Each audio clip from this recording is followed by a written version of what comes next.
宇田様本当にありがとうございました。それでは続きまして、Axie Infinity COO アレクサンダー・レオナルド・ラーセン様にご講演をいただきます。よろしくお願いいたします。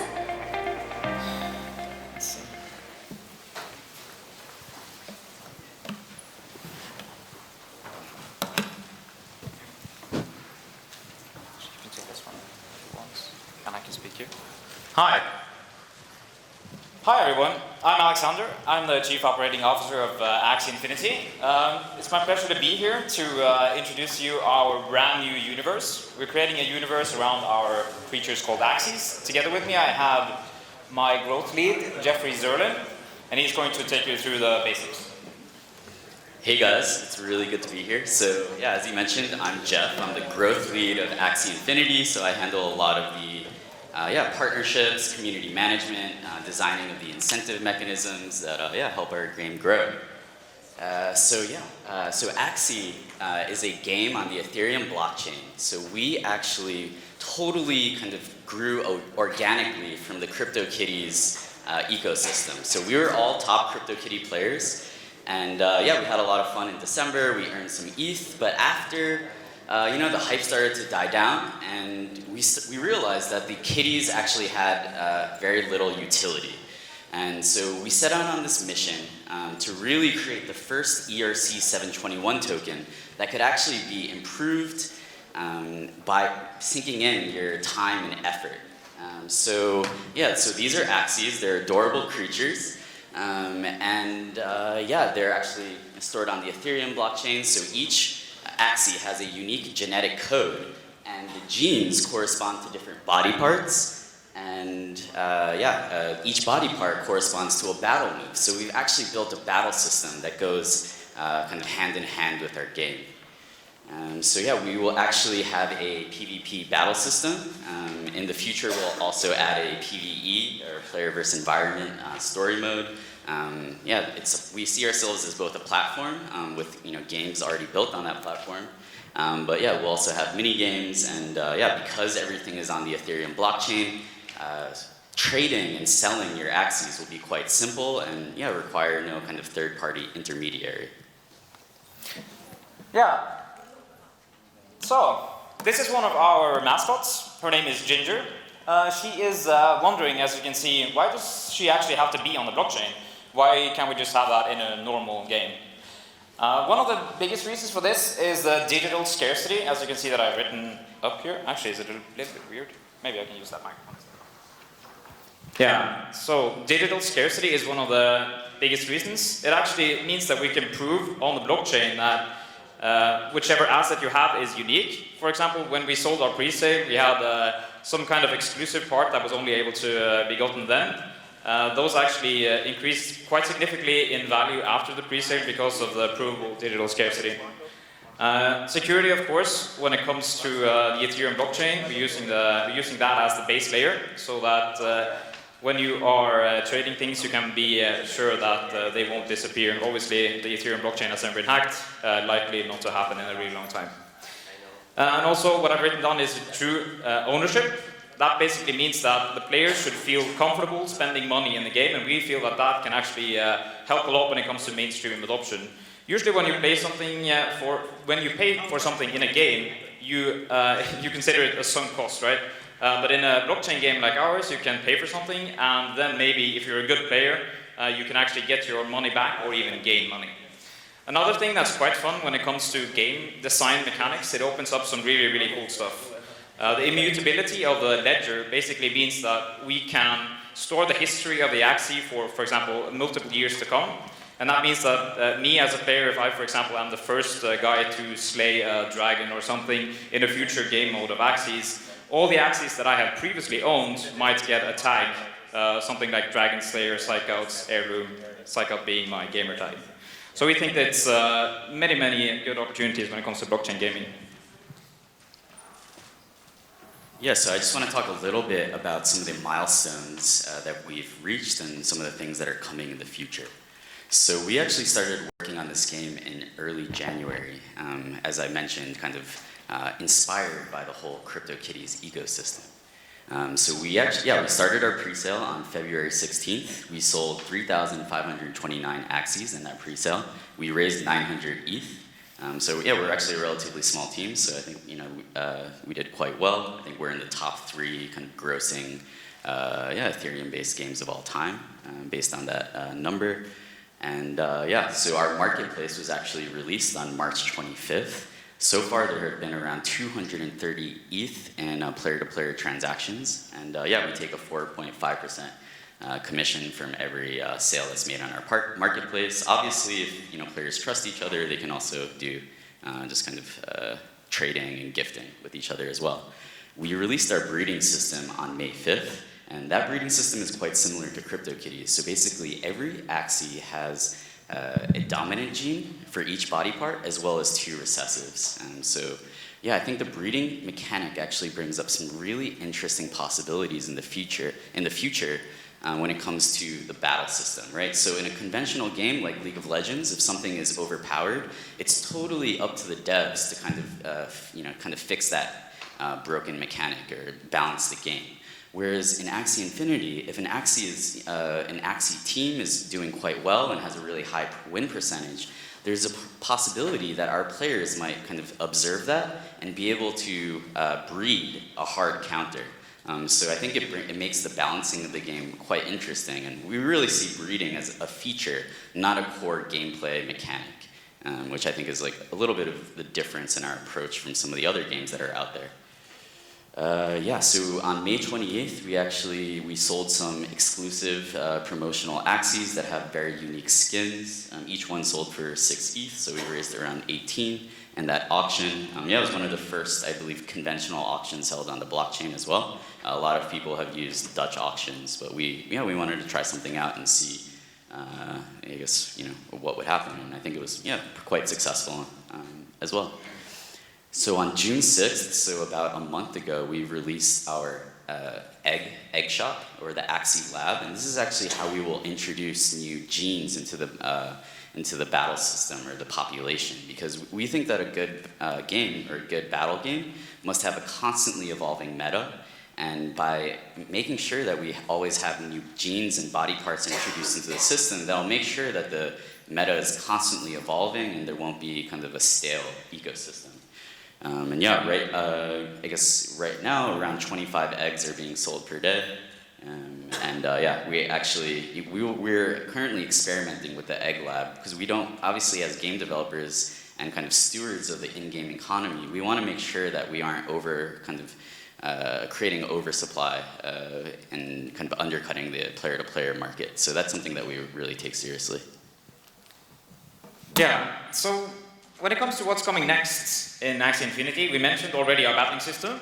It's coming actually mid-July. I'm going to go into more in depth about that. Actually, we are testing we're doing a beta test now, and we're going to be releasing the open beta, I should say, pretty soon. Terrariums, as you can see down here, this is an Axie terrarium. It's the Axie house. Down the line, we are going to release different kind of customizations, possibilities for the houses of the Axies. So that's quite an exciting feature. This is more like our Tamagotchi feature, because as some of you guys probably have realized, it's a Pokemon Tamagotchi mixture. That's actually why we're getting quite a good response here in Japan. Eventually, we're going to be releasing different kind of ways to earn experience points. Also, the Loom network scaling solution. For those of you who haven't heard about Loom, I'm going to go into details about that as well.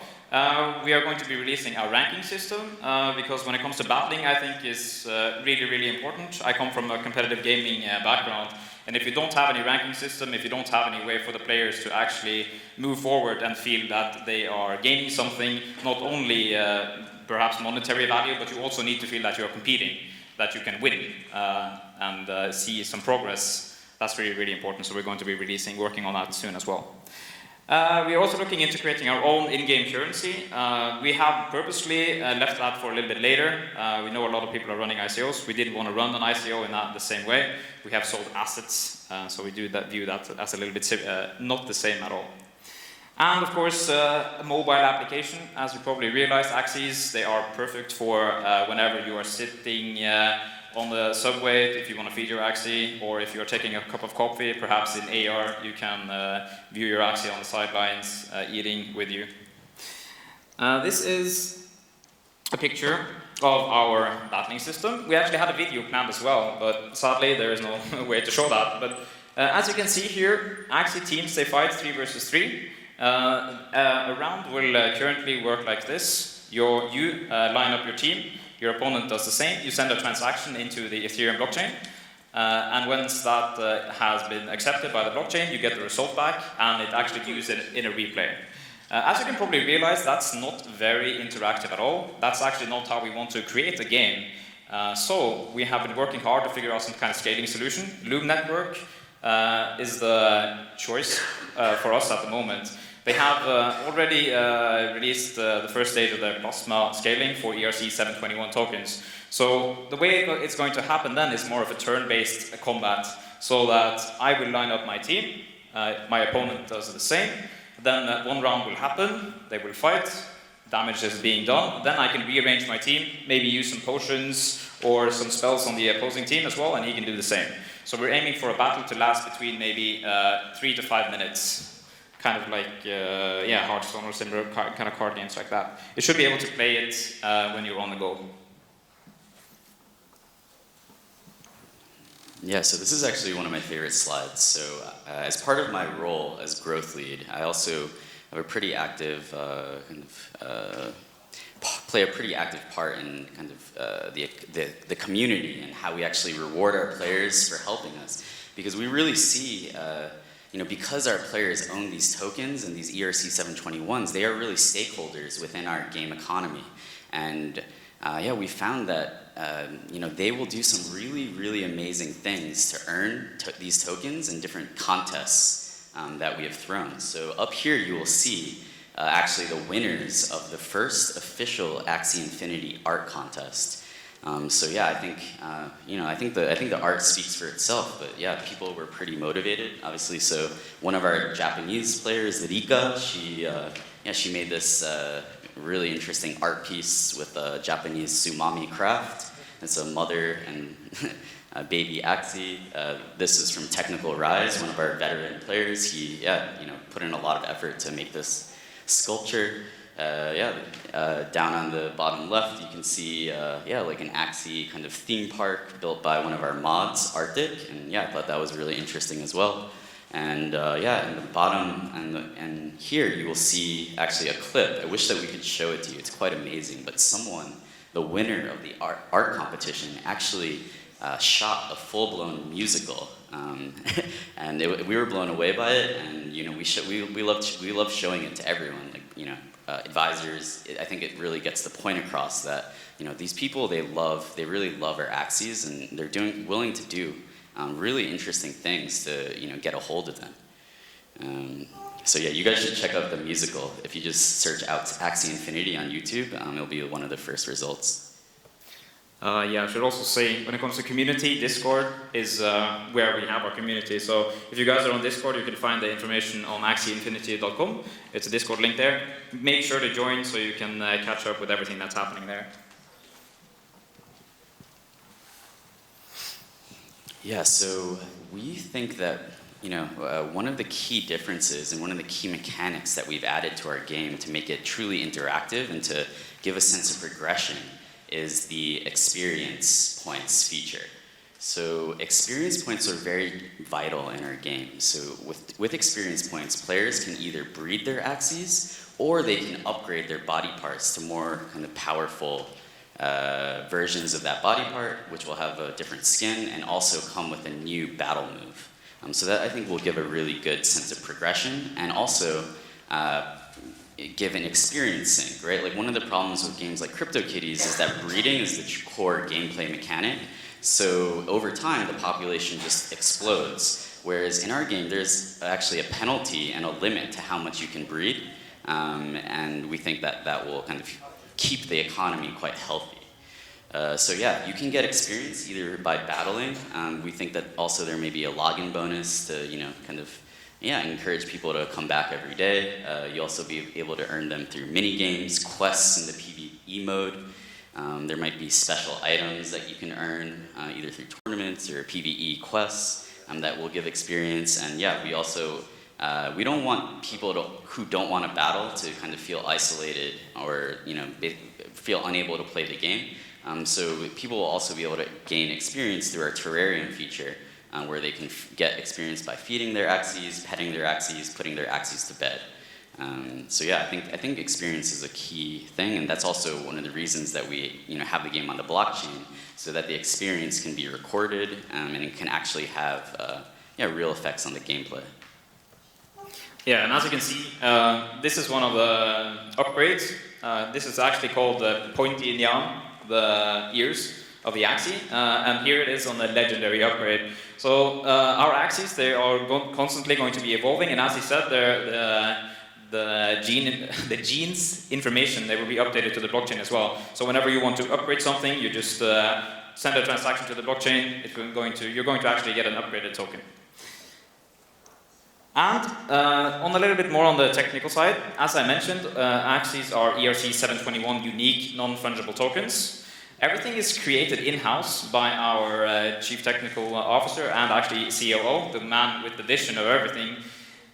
He is quite the genius. Actually, he's on the bleeding edge of Ethereum development as well. So he's helping out develop a new token standard as well, which is called ERC 998. It is the composable token standard, and for us that's particularly exciting because, as I mentioned, the terrarium feature, or the houses of the Axies, they can actually own other tokens. So that means that we can allow, for example, third parties, artists to create art in our game, sell it on our marketplace, and eventually users will be able to customize the Axie terrariums with different kind of artists' creations.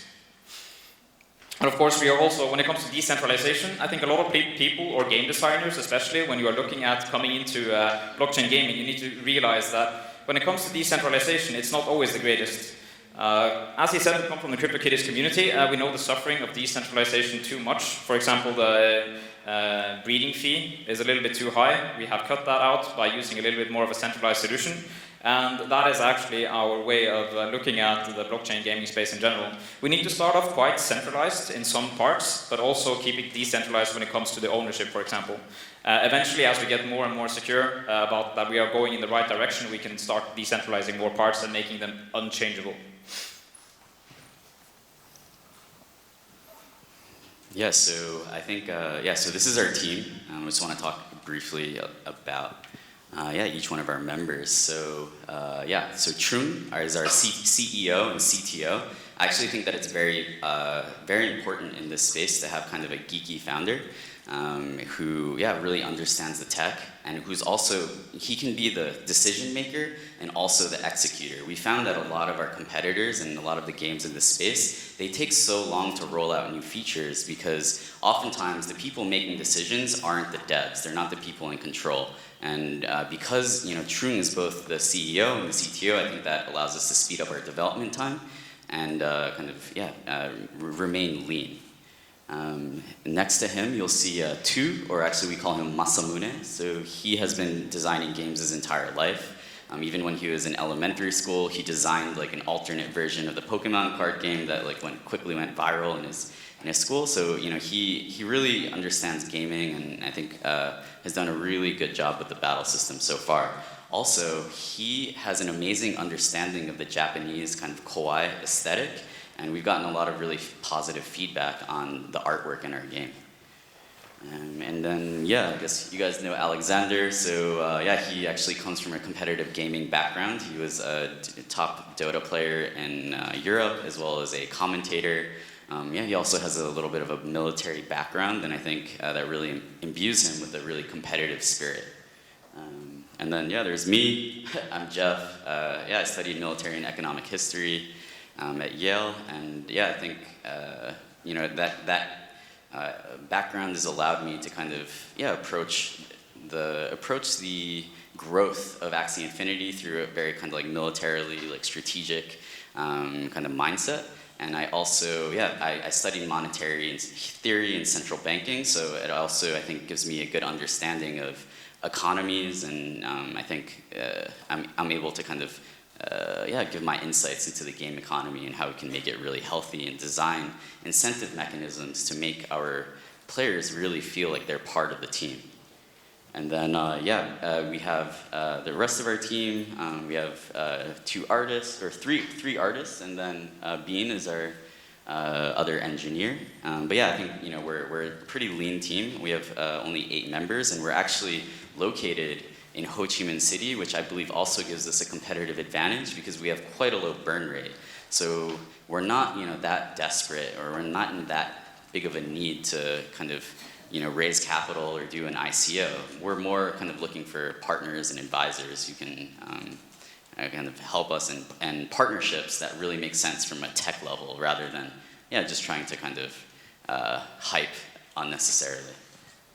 Yeah, I also just want to fill in real quick here that when it comes to partnerships, it is our firm belief that there are so many bright minds creating stuff on the top of Ethereum and in general in the blockchain space that it's not necessary for us to become the best wallet, to become the best at fiat integration, all these kind of things. We are rather looking to find partnerships with the brightest minds, and we're already succeeding in that, I think. Especially when it comes to the next slide here. So you can. Yeah, so as we mentioned, we're actually working very closely with the Loom network to integrate their SDK scaling solution, which is, I believe, going to allow us to create the first truly immersive battle system on the blockchain. We're also working with BitGuild. I believe they're here. I think they're going to speak actually quite soon. We're a big fan of what they're doing. And obviously we met Asobi in San Francisco, and we're big fans of what they've done, and they've treated us really well. We have a lot of other partnerships, of course, coming out, but those usually require like tech integrations. And over the last month or so, we've been fully focused on rolling out our battle feature. But I think a bunch of new exciting announcements are to come. Okay, thank you so much. Appreciate it, and good luck for us. Okay, Pete God, next VIP, it should be in the stage.